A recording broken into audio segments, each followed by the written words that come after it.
First legislative assembly, parliament, அதுக்கப்புறம் அதை நடைமுறைப்படுத்தக்கூடிய அரசு அதிகாரிகள், பியூரோக்ரசி, இது ரெண்டும் சரிசமமாக சரியான சட்டத்திட்டங்களுடன் அரசியல் அமைப்பின்படி நடக்குதான்னு பார்க்கக்கூடிய இன்னும் 2 முக்கிய துறைகள்.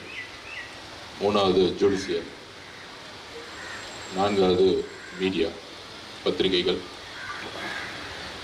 அப்படி இந்த 4ம் சேரும் பொழுதுதான் ஒரு உண்மையான ஜனநாயகம், ஒரு வெளிப்படைத்தன்மையான நிர்வாகம், மக்களுக்கான அதிகாரம் 3த்தையும் கொடுக்க முடியும். அப்படி இந்த 3யும் 4யும் இணைக்கக்கூடிய ஒரு பாலம் எப்பயுமே இருந்துகிட்டே இருக்கணும். கருத்து வேறுபாடுகள் இருக்கலாம், கொள்கைகள் வேறுபாடு இருக்கலாம், அரசியல் ரீதியாக தாக்குதல்கள் இருக்கலாம். ஆனால் ஜனநாயகத்தில் எப்பொழுதும் ஒரு வெளிப்படைத்தன்மை, டிரான்ஸ்பரன்சி கண்டிப்பாக இருக்கணும். அதுதான் இந்த 2026 தேர்தலுடைய மாற்றம். எங்களுடைய மாண்புமிகு முதலமைச்சர் அவர்கள் உடைய வெற்றி,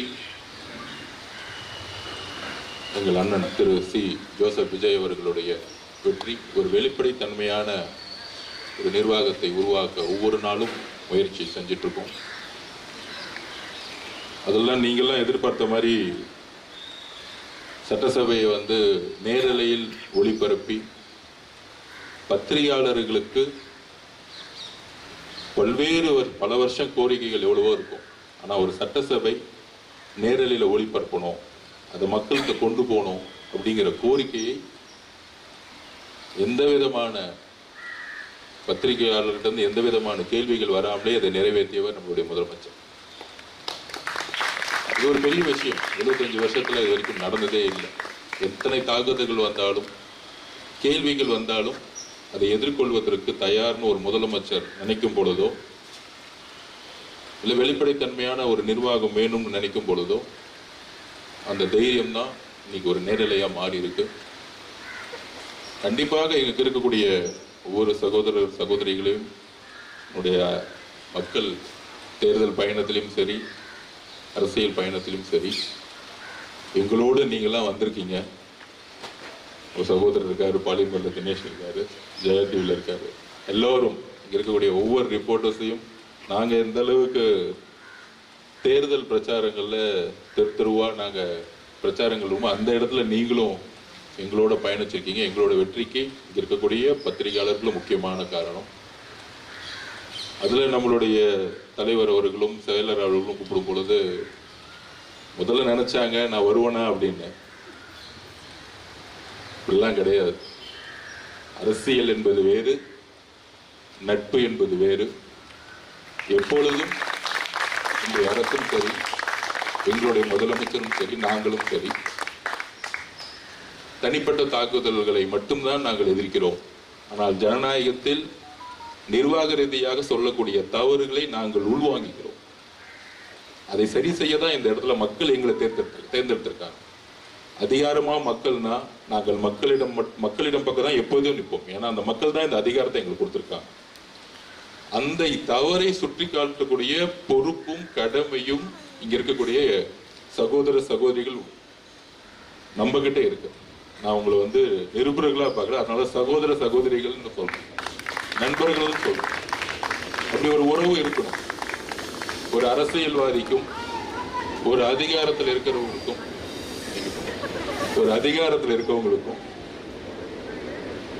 அந்த அதிகாரம் ஒரு பிரம்மாண்டம், அந்த அதிகாரம் கேள்வி கேட்க முடியாது என்பதல்ல.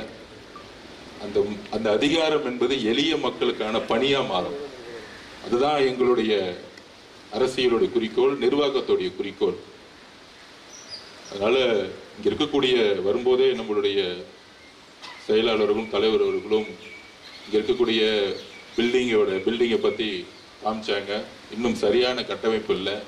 இங்க இருக்கக்கூடிய நிருபர்கள் தங்கக்கூடிய இடமோ, சரியா சாப்பிடக்கூடிய இடமோ இல்லை, இங்க பல்வேறு நபர்கள் வந்து பேட்டி கொடுக்கக்கூடிய இடமும் இன்னும் ஒரு இன்னைக்கு இருக்க காலகட்டத்தில் இருக்கக்கூடிய அளவுக்கு சொன்னாங்க. பாம்பே, டெல்லியெல்லாம் பார்த்தீங்கன்னா ரொம்ப அப்டேட் ஆயிருக்குன்னு. உறுதியாக அவருடைய கோரிக்கைகளை மாண்புமிகு முதலமைச்சருக்கே கொண்டு போய் அது சரி செய்யப்படணும். எப்படி சட்டசபை ஒரு நல்ல ஒரு நிர்வாகத்துக்கு ஏற்ற ஒரு நல்ல கட்டமைப்பு இருக்கணுமோ, அதே மாதிரி பியூரோக்ரட்சியில் அதிகாரிகள் ஒரு நல்ல ஆபீஸ்ல உட்கார்ந்து ஒர்க் பண்ணக்கூடிய ஒரு கட்டமைப்பு இருக்கணுமோ, அதே மாதிரி கோர்ட், ஜுடிஷியல் ஒவ்வொரு ஜட்ஜஸும் ஒரு நல்ல கட்டமைப்போட டெல்லி, பாம்பே எல்லாம் போகும்போது அப்படி இருக்கும். நம்ம இன்னும் சட்டசபை ஆகட்டும், இல்லை இங்க இருக்கக்கூடிய கோர்ட்ஸ் ஆகட்டும், எல்லாமே இன்னும் பிரிட்டிஷ் காலத்தில் கட்டணக்கூடிய பில்டிங்ல தான் இன்னும் இருந்துட்டு இருக்கும். அந்த மாதிரி அதெல்லாம் அப்டேட் பண்ணக்கூடிய இடத்துல இருக்கும் பொழுது கண்டிப்பாக சென்னை பத்திரிகையாளர் சங்கம் இருக்கக்கூடிய இந்த பில்டிங்கும் அப்டேட் பண்ணணும், அப்டேட் செய்யப்படும். அதுல எத்தனை பேர் உறுப்பினர்கள் இருந்தாலும் அவர்கள் வந்து இங்கே அமர்ந்து ஒரு அலுவலகமா இருக்கட்டும், சாப்பிடக்கூடிய இடமா இருக்கட்டும், அவங்களுக்கான ஒரு வீடா இருக்கிற மாதிரி கண்டிப்பாக அதற்கான பணிகளை செய்யக்கூடிய கடமையும் பொறுப்புணரும் எங்களுக்கு இருக்கு. இது உதவின்னு சொல்ல முடியாது, கடமையும் பொறுப்புணர்வும் இருக்கு. அதனால ஒரு புதிய ஒரு நிர்வாகம், மக்கள் எதிர்பார்த்த ஒரு நிர்வாகம், ஒரு அரசியலை நோக்கி ஒவ்வொரு நாளும் பயணிச்சுட்டு இருக்கோம். தவறுகள் இருந்தால் உறக்க சொல்லுங்கள், அதை உடனடியாக செய்ய வேண்டிய கடமையும் பொறுப்பும் உடனடியாக எங்களுக்கு இருக்கு. அதுங்களை பதிக்கணும். அப்புறம் ஸ்போர்ட்ஸுங்கிறது ரொம்ப ரொம்ப முக்கியம். எஜுகேஷன், ஸ்போர்ட்ஸ் ரெண்டும் ஈக்குவலா கொண்டு வரணுங்கிறது தான் ஒவ்வொரு நாளும் நான் பதிவு பண்ணிட்டே இருக்கிறேன். கிட்டத்தட்ட 50% மேல இன்னைக்கு இளைஞர்களுக்கான ஒரு பாப்புலேஷன் தமிழ்நாடு அணிஞ்சிருக்கு. அதிகமான ட்ரக்ஸுக்கான காரணம் ஆன்சைட்டி, ஸ்ட்ரெஸ். இது ரெண்டுத்தை எப்படி எதிர்கொள்ளுங்கிறது தெரியறது இல்லை. அப்ப ஒன்னு லிக்கர் அடிக்ஷன், இல்லைன்னா ட்ரக்ஸ் அடிக்ஷன்ல போறாங்க. அஸ் ஏ ஸ்போர்ட்ஸ்மேன், நேரு ஸ்டேடியத்துல இருந்து நான் வளர்ந்தவன், எஸ்டிஐடியோடைய மாணவன், எல்லாருக்கும் தெரியும். ஸ்போர்ட்ஸ் எனக்கு கற்றுக் கொடுத்தது எந்த பிரச்சனையை மன வலிமையோடு ஒவ்வொரு நாளும் நம்ம எப்படி எதிர்கொள்ளணுங்கிறத ஸ்போர்ட்ஸ் தான் எனக்கு கற்றுக் கொடுத்துச்சு. அதனாலதான் திருப்பியும் அந்த கிரவுண்ட்ல 6 மணிக்கு நாங்க டெய்லி, இன்னைக்கும் நேரு ஸ்டேடியத்துல காலைல 6 மணிக்கே இருக்கிறோம்னா இதுதான் எங்களோட 20 வருஷ வாழ்க்கை. 2000 அங்கதான் இருந்தோம், 2005 அங்கதான் இருந்தோம், 2010 அங்கதான் இருக்கிறோம், 2024 இப்ப அங்கதான் இருக்கிறோம். அப்ப இந்த மாதிரி ஒரு ஈவெண்ட்டை எல்லாத்துக்கும் நடத்தணும். அதாவது ஸ்போர்ட்ஸ் டிபார்ட்மெண்டோடைய ரிவ்யூ மீட்டிங் நடக்கும்போது அப்போ வந்து மெம்பர் செக்ரட்டரி வந்து IAS IPSக்கு வந்து ஒரு ஈவெண்ட் நடத்துவாங்க. அப்பயே நான் வந்து மாண்புமிகு முதலமைச்சர்கிட்ட பதிவு பண்ணேன், IAS IPS மட்டும் நடக்கக்கூடாது, MLA மினிஸ்டர்ஸுக்கும் சேர்த்து ஒரு ஈவெண்ட் நடத்தணும், ஜட்ஜஸ் எல்லாம் கூட்டிட்டு வந்து ஒரு ஈவெண்ட் நடத்தணும். அப்பயே சொன்னேன், பத்திரிகையாளர்களும் சேர்ந்து, இந்த 4 பேரும் சேர்ந்து SDIT வந்து ஒரு பெரிய ஈவெண்ட் நடத்தணும். அதுல செயலாளர்கள் ரொம்ப கடினப்பட்டு இந்தியன் ஆயில் கிட்ட இருந்தோ, இங்க இருக்க ஜெயா டிவி கிட்ட இருந்தோ, இங்க இருக்க கிட்ட கஷ்டப்பட்டு ஸ்பான்சர் வாங்கி கிரிக்கெட் மட்டும் நடத்திருக்காரு. நான் வந்தோடனே கேட்டேன், ஏன் கபடி இல்லை, ஏன் பாஸ்கெட் பால் இல்லை, ஏன் ரன்னிங் இல்லை அப்படின்னு. எல்லா கேமும் SDIT மூலம் நம்ம நடத்தணும். அடுத்த வருஷத்துல இருக்கு, அடுத்த வருஷம் இல்ல, கூடிய விரைவில் ஒரு போட்டியே வச்சுக்கலாம். பத்திரிகையாளர்களா, ஜுடிஷியல் இருக்கக்கூடிய ஜட்ஜஸ், அதுக்கப்புறம் சட்டமன்ற உறுப்பினர்கள், அடுத்த IAS IPS, 4 பேரையும் எல்லா கேமுக்கும் என்ட்ரி கேட்போம். அதுல பெஸ்டா டாப் டீம்ஸ்லாம் சூஸ் பண்ணி தமிழ்நாடு முழுசும் நடத்துவோம். இது வெறும் சென்னையில மட்டும் நடத்தக்கூடாது. தமிழ்நாட்டில் இருக்கக்கூடிய எல்லா பத்திரிகையாளர்களும் பங்கு பெறலான்னு ஒரு ஆன்லைன்ல ஓப்பனா ஒரு மெம்பர் எடுப்போம். அது மாதிரி தமிழ்நாடு முழுசும் ஜுடிஷியல் இருக்கக்கூடிய எல்லா judges, district judges and high court judges, எந்த ஜட்ஜஸ் வேணா இருக்கட்டும், அவங்களும் பங்கு பெறலாம்.